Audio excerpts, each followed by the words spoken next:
আমার নাম মমিতা। আমার স্বামীর নাম রাকেশ। আমার স্বামী বড় একটা কোম্পানির সিনিয়র অফিসার। কোম্পানির নাম বলা বাহুল্য। আমার দুইটা সন্তান, এক ছেলে আর এক মেয়ে। আমার সুখের সংসার। টাকা পয়সার কোনো অভাব নাই। স্বামী আর আমার লাইফ ভালোই কাটছে। কিন্তু আমরা আর কোনো সন্তান নেব না, যে কারণে চিকিৎসা করিয়েছি। তাই মনের আনন্দে আমি স্বামীর সাথে কাজ করতে পারি, যার ফলে আমি আরও সুন্দর ও ভালো স্বাস্থ্যবতী হচ্ছি। আমার উচ্চতা 5 ফুট 1 ইঞ্চি। আমার স্বামীর সাথে কোনো পার্টিতে গেলে আমাকে স্বামীর কলিগরা প্রশংসা করে, কিন্তু কোনো দিন আমি স্বামী ছাড়া অন্য কোনো পুরুষের সাথে সময় কাটাইনি। এখন আসল ঘটনা বলি। আমার স্বামী মাঝে মাঝে অফিসের কাজে বাইরে যায় 4-5 দিনের জন্য। তখন আমার সন্তানদের নিয়ে বাসায় একা থাকি। একা বললে ভুল হবে, স্বামীর বুড়ো মাও থাকেন আমাদের সাথে। উনি বুড়ো হয়ে গেছেন আর শারীরিক অসুস্থতার জন্য সারা দিন রাত বিছানায় থাকেন। রাতে আমার ছেলে তার দাদুর সাথে ঘুমায়, আর আমি আর আমার 3 বছরের মেয়ে এক বিছানায় ঘুমাই। এই রকম জীবন চলছিল। হঠাৎ আমার স্বামী অফিসের কাজে বাইরে যান আর আমাকে বলেন এবার 5 দিন থাকবেন। আমি বললাম, এ আর কি, তুমি তো অনেক সময় যাও আমাদের রেখে। তখন স্বামী বলল, তা ঠিক, তবে এবার তোমাকে একটা কাজ করে দিতে হবে আমাকে। তুমি আজ রাতে আমার কিছু অফিসের ফাইল রেখে যাচ্ছি, তুমি এই ফাইলগুলা একটু দেখে মিলিয়ে রাখবে, কেমন? এই বলে আমাকে উনি চলে গেলেন। রাতের বেলায় আমি ফাইলগুলা দেখি আর সব কাজ রেডি করে রাখি, কিন্তু একটা কাজে কিছু ঝামেলা মনে হচ্ছে। আমি স্বামীকে বললাম। আমার স্বামী আমাকে বললেন, আচ্ছা, যা পারছো তাই যথেষ্ট। আমি আর কিচ্ছু বললাম না। রাতে ফাইলগুলা দেখতে দেখতে 1টা হয়ে যায়। আমি ফাইলগুলা রেখে ঘুমিয়ে পড়ি। পরদিন শাশুড়িকে খাইয়ে দাইয়ে বাড়ির যা কাজ ছিল তা করে রাতে আর কোনো কাজ ছিল না, তাই জলদি ঘুমিয়ে পড়ি। 3 দিন হয়ে গেছে স্বামী যাওয়ার। 3 দিনের দিন বিকালে স্বামী আমাকে ফোন দিয়ে বলেন, একটা প্রজেক্টের কাজ যেটা আমি মিলাতে পারি নাই সেটার কথা বললেন। এই কাজটা কাল অফিসে পৌঁছাতে হবে আর ফাইলের কোনো কাজ হয়নি। আমি বললাম, এটা তো বললাম পারিনি।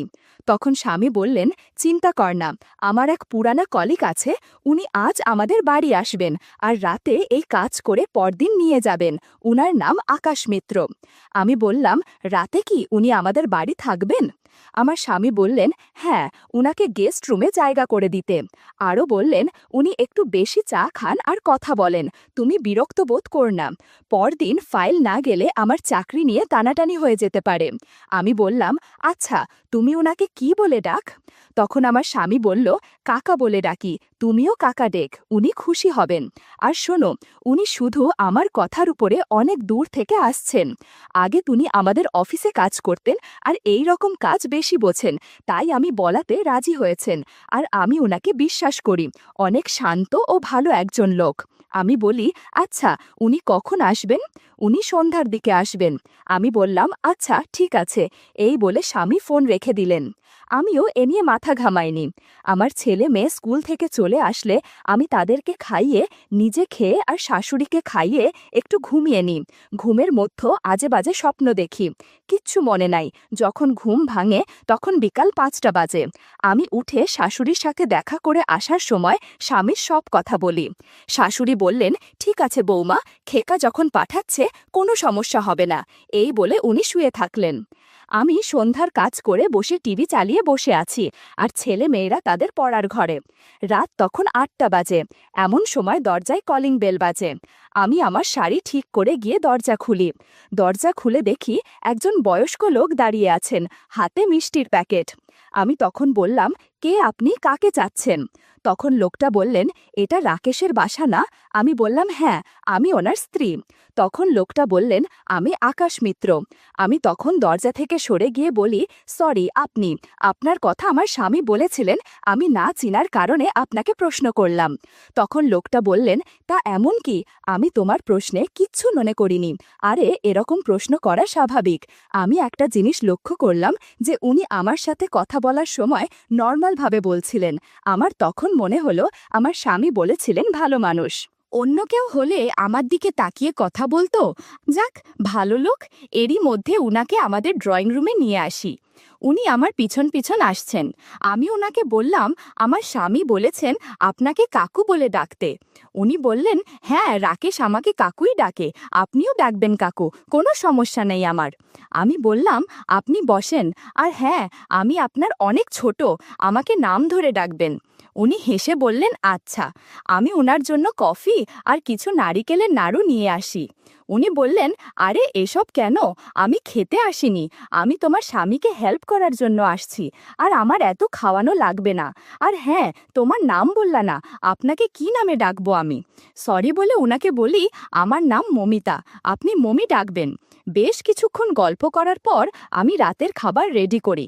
এরই মধ্যে রাত 10টা হয়ে যায়, আর আমার ছেলে মেয়েরা ড্রয়িং রুমে উনাকে পেয়ে উনার সাথে গল্প করতে শুরু করে। আমি একবার এসে তাদেরকে বললাম, আর ডিস্টার্ব কর না, এখন খেয়ে ঘুমাতে চলো। তখন রাতের খাবার খেয়ে আমি ঘর থেকে বের হয়ে আমার ঘরে এসে একটা নাইটি বের করি। বের করে মনে পড়ে আমার তো কোনো গাঢ় কাপড়ের নাইটি নাই, সব হালকা।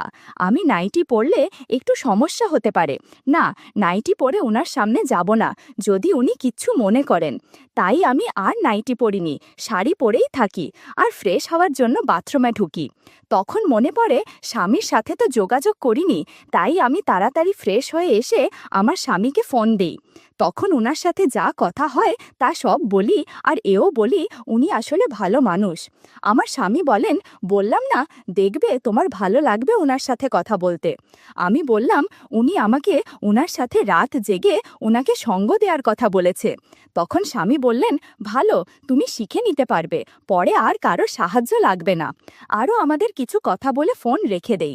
ফোন রাখার পরে আমি ভাবি একজন ভিন্ন জাতের লোক আমাদের বাড়িতে আমাদের কাজ করার জন্য এসেছে, আর আমি সেই লোকের সাথে রাতে থাকব। রাতের কথা মনে হতেই আমার কেমন যেন অস্বস্তি হতে লাগলো। আর হ্যাঁ, উনার বয়স সম্ভবত 49-50 হবে, তবে দেখে বোঝা যায় না এরম বয়স। এরই মধ্যে রাত 12টা বেজে যায়, তাই আমি আর দেরি না করে উনার রুমে যাই। যাওয়ার আগে শাশুড়ির রুমে গিয়ে দেখি উনি ঘুমাচ্ছেন। রাতে উনি ঘুমালে আর কোনো খবর নাই, তাই তেমন কিছু ভাবিনি, আর ভাবার কোনো কারণ নেই। আমি তো আর উনার রুমে খারাপ কোনো উদ্দেশ্য নিয়ে যাচ্ছি না, তাই আমি উনার রুমে গিয়ে দেখি উনি কাজ করছেন। আমাকে দেখে উনি তাকালেন আমার দিকে, আমিও উনার দিকে তাকালাম। মিচকি একটা হাসি দিলেন। আমি ভাবলাম আমি আসছি দেখে হয়তো তাই, আর কিচ্ছু বললাম না। আমি গিয়ে উনার সামনের সোফায় বসলাম। উনি আমার দিকে আবার তাকিয়ে বললেন, কাকু, মমি, চাইলে এ কাজ তুমি করতে পারতে, এ তো কোনো সমস্যা নাই, প্রায় কাজ করা। আর তোমার স্বামী আমাকে ফোন করেছে, আমার থাকা খাওয়ার কথা বলছে। আমি বলে দিয়েছি আমি খেতে আসিনি, আমি আমার কলিগের কথা রাখতে আসছি, কোনো চিন্তা যেন না করে। আসলে তোমার স্বামী তোমাকে খুব ভালোবাসে, তাই না? কেমন ভাবে আমার দিকে তাকিয়ে কথাগুলো বললেন। আমি একটু লজ্জা ভাব নিয়ে বললাম, হ্যাঁ, ও আমাকে খুব ভালোবাসে, আর আমিও আমার স্বামীকে ভালোবাসি। তাই শুনে কাকু বললেন, আচ্ছা ঠিক আছে, তুমি দেখ আমি কাজ করছি। আমি দেখতে লাগলাম ওনার কাজ। উনি এক মনে কাজ করছেন। এরই মধ্যে আমি একবার দুবার গিয়ে ওনার জন্য কফি নিয়ে আসি, সাথে আমার জন্য নিয়ে আসি। রাত তখন 2টা। কাকু বললেন, তোমাকে কষ্ট দেওয়ার জন্য দুঃখিত। আমি বললাম, না কাকু, কোনো সমস্যা নাই। আচ্ছা কাকু, আর কত বাকি? কাকু বললেন, এখন তোমাকে শেখাতে হবে, এটুকুই বাকি।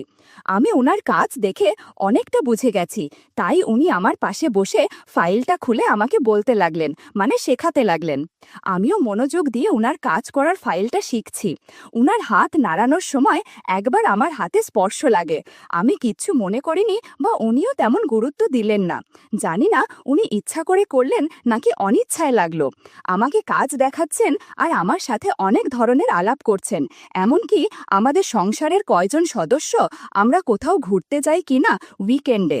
এইভাবে কথা বলতে বলতে কাজ দেখানো ও কাজ শেখানো হয়ে গেল। পরে উনি বললেন, মমি, আমাকে আর 1 কাপ কফি দিও, আর একটা লুঙ্গি দিও।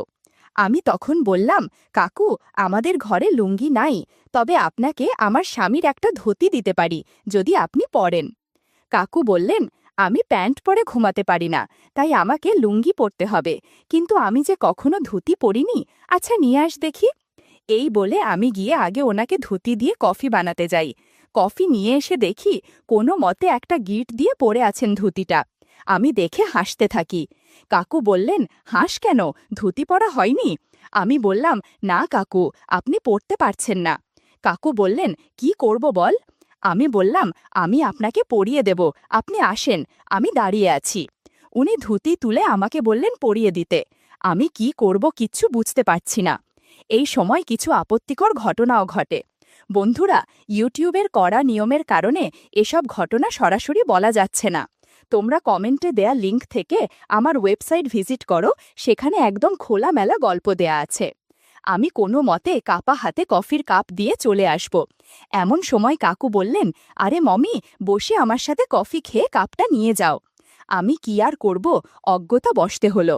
উনার পাশে বসে আমি কফি খাচ্ছি, কিন্তু কেন জানি বারবার অদ্ভুত চিন্তা মাথায় ঘুরোচ্ছিল।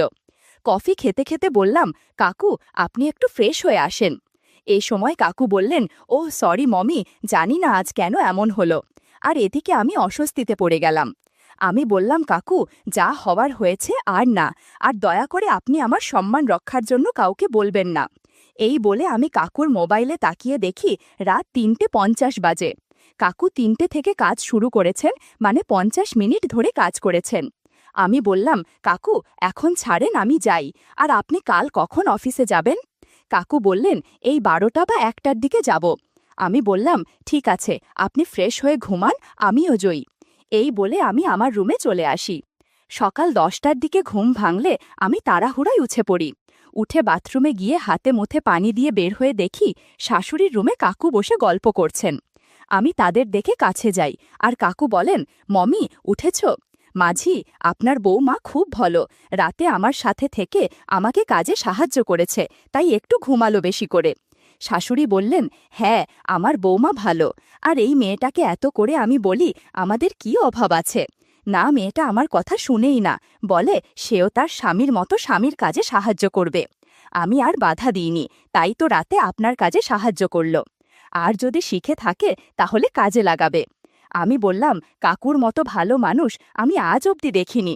উনি হাসি খুশি থাকেন আর মজার মজার কথা বলে কি করে যে সময় পার হয়েছে বুঝিনি। আচ্ছা মা, আপনারা গল্প করেন, আমি আপনাদের জন্য কফি নিয়ে আসি। আর মা, তোমার আদরের নাতি নাতনিরা কোথায়? শাশুড়িমা বললেন, তুমি ঘুমাচ্ছিলে বলে আর তারা তোমায় ডাকেনি। তোমার মেয়ে কফি বানিয়ে দিয়ে আমাদের খাইয়ে স্কুলে চলে গেছে। কি বল মা, রুহি কফি বানাতে পারে? যাক, ভালোই হয়েছে। কাকু আমার দিকে তাকিয়ে একটু মিচকি হাসলেন। আমিও হাসলাম। বললাম, আচ্ছা ঠিক আছে, আবার নিয়ে আসি। এই বলে আমি কফি বানাতে যাই, কফি নিয়ে আসি। কফি খেয়ে আমি রান্না বান্না করতে থাকি।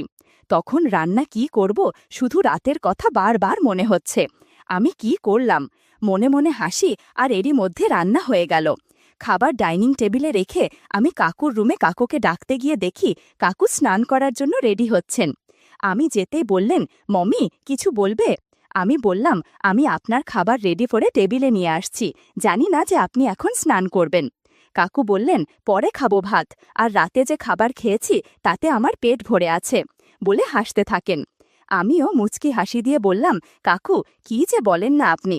ভাত না খেলে রাতে যে পরিমাণ গুড়ের রস আমাকে খাইয়েছেন তাতে শরীর খারাপ হবে। কাকু বললেন, না, আমার কিছু হবে না। ওই, আচ্ছা, তুমি স্নান করেছ? আমি বললাম, হ্যাঁ, রাতে আমি স্নান করে নিয়েছি। তখন কাকু বললেন, আরে রাতে কি এমন স্নান করলে মমি, আমার আরেকটা কথা রাখবে? আমি বললাম, কাকু, আর হেয়ালি করবেন না, সরাসরি বলে ফেলুন, আমি আপনার সব কথা শুনতে রাজি, আমি আপনাকে যা বলবেন তাই করব। কাকু বললেন, মমি, আমার বাথরুমে চলো, একটা নলে পানি আটকে আছে, বের হচ্ছে না, অনেক শক্ত হয়ে আছে। আমি বললাম, কাকু, এখন দিনের বেলা ট্যাপ ঠিক করা মনে হয় ঠিক হবে না, শাশুড়িমা ঘরে আছে, শব্দে তার ঘুম ভেঙে যাবে। কাকু বললেন, আরে তোমার শাশুড়িকে আমি ওষুধ খাইয়েছি, আমাকে বলেছিলেন ওষুধ দিতে, তাই ওষুধ দিতে দেখলাম ঘুমের ওষুধ আছে, আমি তাকে একটা দিই, আর এতক্ষণে হয়তো ঘুমিয়ে গেছেন। একটু পর দুজনে বাথরুমের ট্যাপ ঠিক করতে ঢুকে পড়ি। ঘণ্টাখানেক পর ট্যাপ ঠিক করতে করতে অবশেষে জল আসতে শুরু করে। মনে হলো অনেকক্ষণ ধরে যুদ্ধ করেছি, অনেক ক্লান্ত লাগছিল। আমি বললাম, কাকু, চলেন খাবার খেয়ে নিই। আমি আমার রুমে গিয়ে ফ্রেশ হয়ে নিলাম। এরপর খাবার টেবিলে গিয়ে দেখি কাকু বসে আছেন। সরি কাকু, দেরি হয়ে গেল, শুরু করেন। এই বলে কাকুকে খাবার বেড়ে দিই, আমার জন্য বেড়ে খাওয়া শুরু করি। কাকু কিছু বলছেন না, খাওয়ার দিকে মনোযোগ দিয়ে খাচ্ছেন। আমি বললাম, কাকু খাবার কি ভালো হয়নি? কাকু বললেন, না তা কেন হবে, কত সুস্বাদু খাবার, এরকম খাবার আমি জীবনেও খাইনি। আমাদের খাওয়া শেষ হলে কাকু বলেন, আর দেরি করা যাবে না, আমি গেলাম ফাইল নিয়ে, আর রাকেশের সাথে ফোনে কথা বলতে হবে বলে রাকেশকে ফোন দিলেন। আমি মুচকি মুচকি হাসি। তখন কাকু বললেন, এখন আমি অফিসে যাচ্ছি বলে ফোন রেখে দেন। কাকু চলে গেলে আমি ফোন দিই স্বামীকে। রাকেশ আমার ফোন ধরে বলে, কাকু আজ থাকবে, আর হ্যাঁ, তুমি নাকি বলছো ভালো লোক কাকু। আমি বিকালে আসব, আর শুনো, কাকুর যেন কোনো কিছুতে কমতি না হয়। আমি বললাম, কাকুর কিছু হবে না, কাকুকে আমি চোখে চোখে রাখছি, আর কাকুর মতো ভালো লোক তোমার আর একাট ফ্রেন্ডও নাই। যে কটা আছে সবাই আমাকে দেখলে আমার দিকে তাকিয়ে থাকে। আর কাকু কত ভালো, রাতে কাকুর সাথে কাজ করলাম, কথা বললাম, আজ খাওয়ালাম, কাকু আমার দিকে তাকলেনি না, কোনো প্রয়োজন ছাড়া আমার দিকে তাকায়নি এখন পর্যন্ত। রাকেশ বলল, আরে ওনার মতো মানুষ হয় না, তাই তো, আচ্ছা রাখছি, কাজে আছি, পরে কথা হবে। আমি ঘরের কাজ করতে লাগলাম।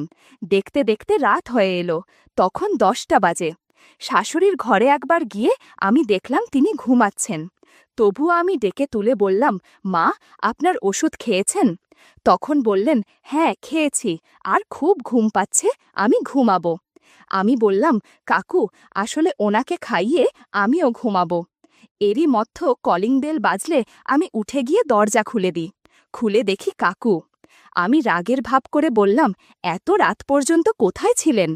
উনি হয়তো আমার রাগ করা ধরে ফেলেছেন, তাই আমাকে বললেন, মমি, আমার পুরানো এক বন্ধুর সাথে দেখা হলো, তাই সে আমাকে তার বাসায় নিয়ে গিয়েছিল, আর আমি সেখানে খেয়ে এসেছি, আমার উপর রাগ কর না। আমি বললাম, আচ্ছা আচ্ছা, আর বলতে হবে না, খেয়ে আসবেন, আমাকে আগে বলতে পারতেন, আমি আপনার জন্য কত খাবার রেডি করেছি। এসব খাবার ফ্রিজে রেখে দাও, আজ অন্য খাবার খাবো। আমি বললাম, কাকু আপনি রুমে যান, আমি কিছু খেয়ে আপনার জন্য কফি নিয়ে আসছি।